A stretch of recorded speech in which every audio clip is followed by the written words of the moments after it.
యేసుని ప్రేమ ఛానల్కి స్వాగతం. దయచేసి ఈ ఛానల్ని లైక్ చేయండి, షేర్ చేయండి, సబ్స్క్రైబ్ చేయండి. తెలుగు డైలీ ఆడియో బైబిల్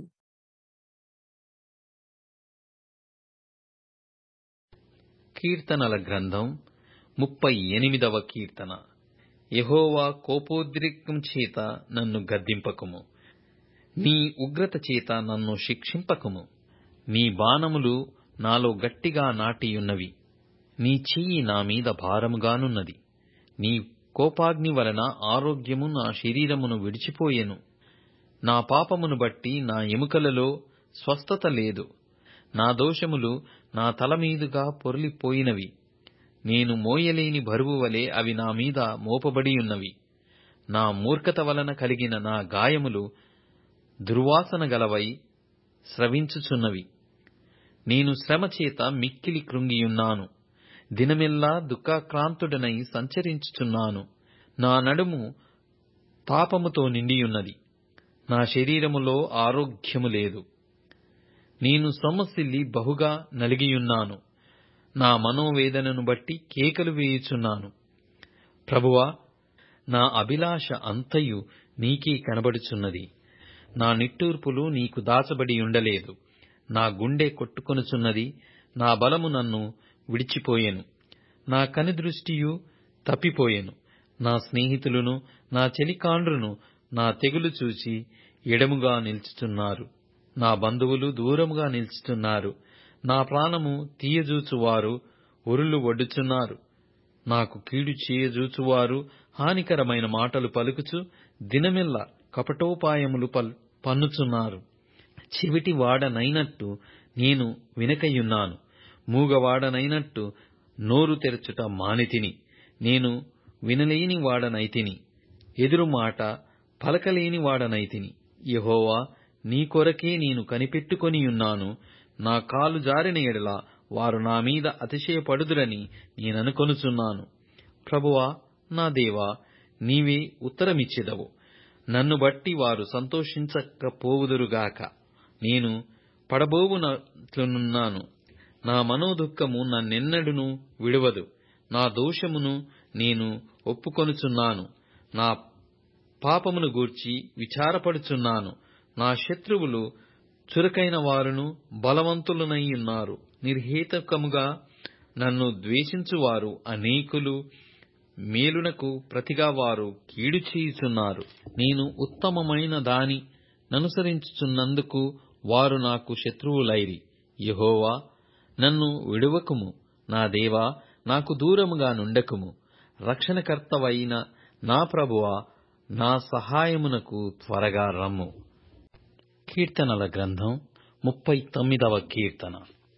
నా నాలుకతో పాపము చేయకుండునట్లు నా మార్గములను జాగ్రత్తగా చూచుకుందును. భక్తిహీనులు నా ఎదుటనున్నప్పుడు నా నోటికి చిక్కము ముంచుకొందుననుకొంటిని. నేను ఏమీయూ మాటలాడక మౌనినైతిని. క్షేమమును గూర్చి అయినను పలుకక నేను మౌనముగానుంటిని. అయినను నా విచారము అధికమాయెను. నా గుండె నాలో మండుచుండెను.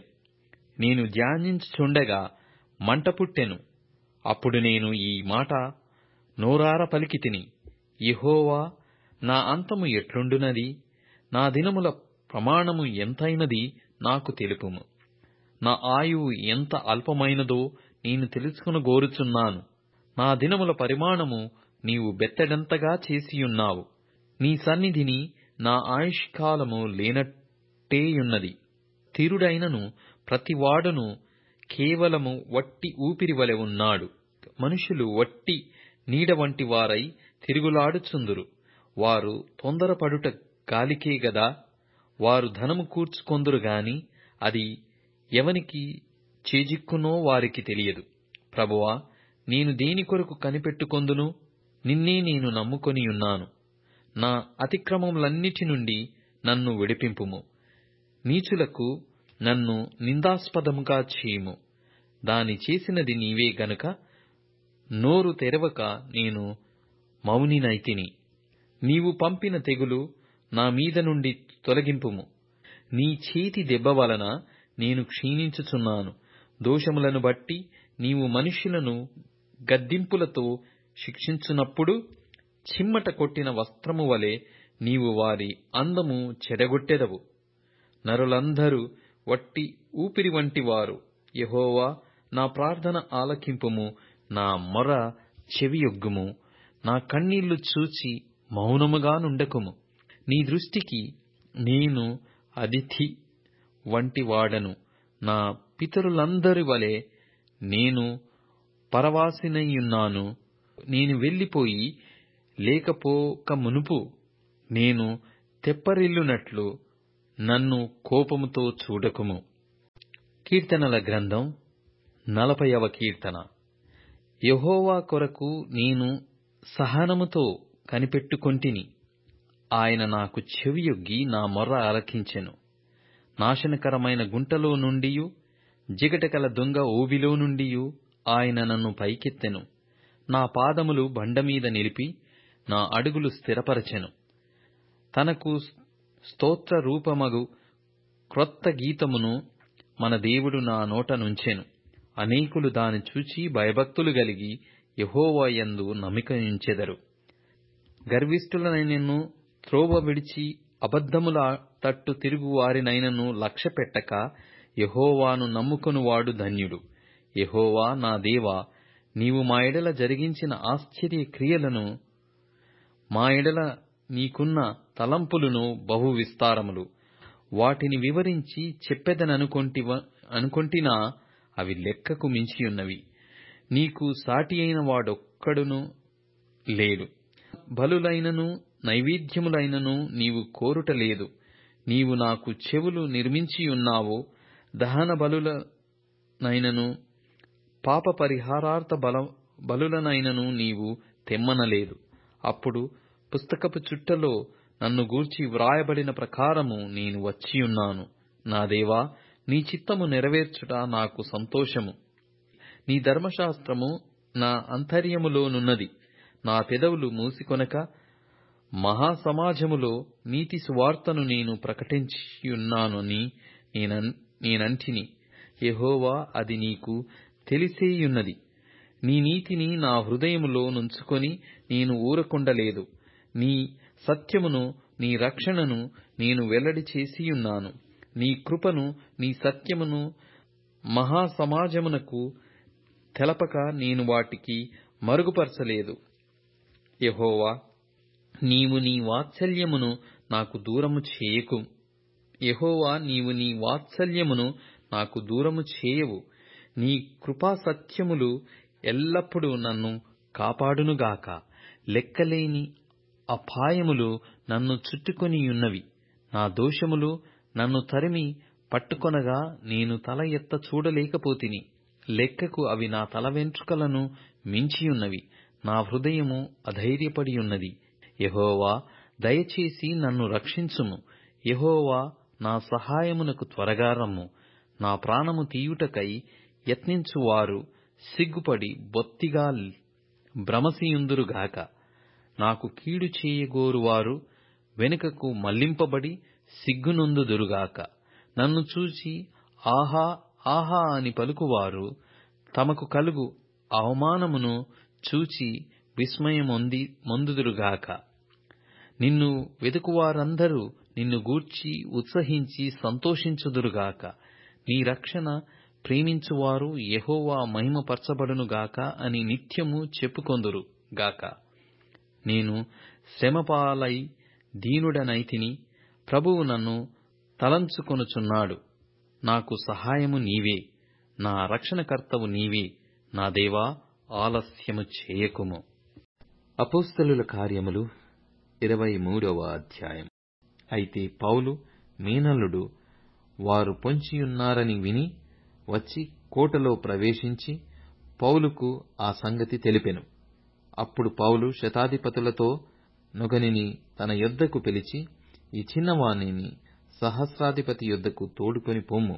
ఇతడు అతనితో ఒక మాట చెప్పుకొనవలెనని యున్నాడనెను.